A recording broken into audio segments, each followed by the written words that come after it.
So guys, ngayon ang ituturo ko naman sa inyo is paano po ba mag-invite, no, na para may pumasok po sa inyo na invitation reward. Napakalaki po ng invitation reward na binibigay ni Popo, kaya wag po nating hayaan na hindi siya ma-post sa inyo. So, let's go. Hindi na po nating patatagalin, ano. I-click na po natin yung invite. Yan, pag nandiyan na sa invite, makikita niyo po yung latest na mga nag-register under your link. So, ito kanina, yan yung ginawan ko ng report kasi hindi siya pumasok sa list ko. So, there is a separate video tutorial how to do it, no, yung ma-report. Just make sure talagang nag-send kayo ng link at saka sinend niyo po talaga, may conversation kayo na ikaw talaga nag-invite sa akin. It's very important po na meron para po maipasok sa inyo. So, ayan po, makikita nyo dyan yung invitation from last 7 days. Kasi sa 7 days po na yun, doon po kayo marirewardan ni Popo mo for 7 days po.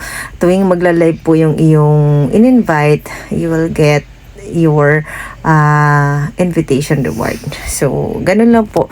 I-click lang natin yung invite now. Pag na-click nyo yung invite now, you can click to share. Pwede natin i-send sa messenger. Ganyan. Tapos, hanap tayo for example ng gusto nating sendan. No? Yung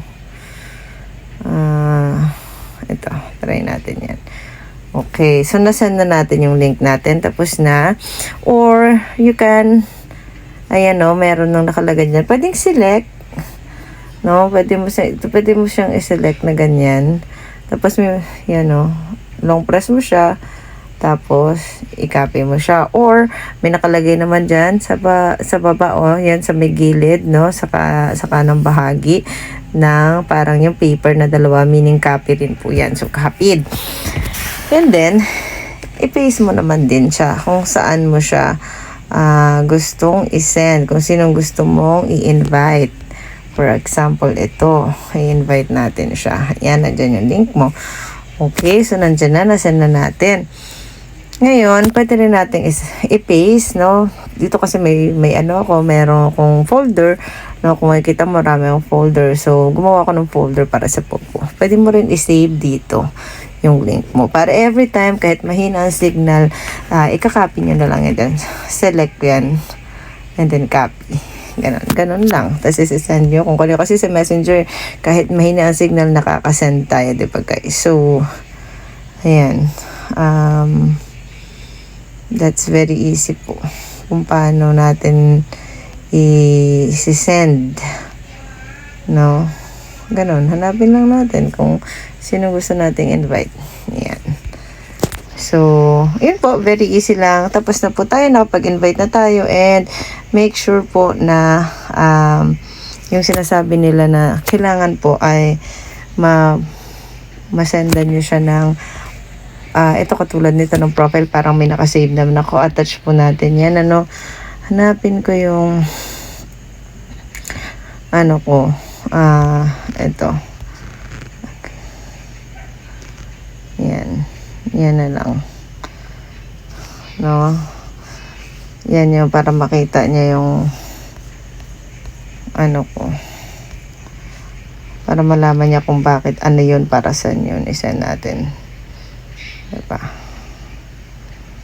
Yan. Tingnan natin kung nasend. So, ayan, nasend na. So, sure na ikaw yan. Kasi iba rin ang pangalan ko sa Facebook. At iba rin yung pangalan ko sa, sa Popo. So, alam nila na ikaw yan. And then, siya pag nag-fill up, na-click niya na yung link, nag-fill up siya, ipasend mo rin sa kanya yan, yung profile na yan. Lalong-lalo na guys, kung iba ang pangalan nila sa Facebook. Ayan. So, ayan. Send natin kay Ellen. Open natin yan. Ganun lang guys. Very easy. Yan. Ganun lang. So that's it. Tapos na tayo sa ating tutorial, no? How to invite using your link, no? At para makredit sa iyo. At dito mo rin yan makikita. Click nyo ulit yung invite. Dito makikita nyo available for today yung for receive. Yan, for receive. Wala akong for receive ngayon kasi bago lang na-credit sa akin yung si Jean. So, nagkaroon ng error. So, if ever na mangyari yan, may separate video po tayo how to retrieve that invitation. Thank you so much and hope natuto po kayo, and if you're not a subscriber yet, please click subscribe. Thank you so much.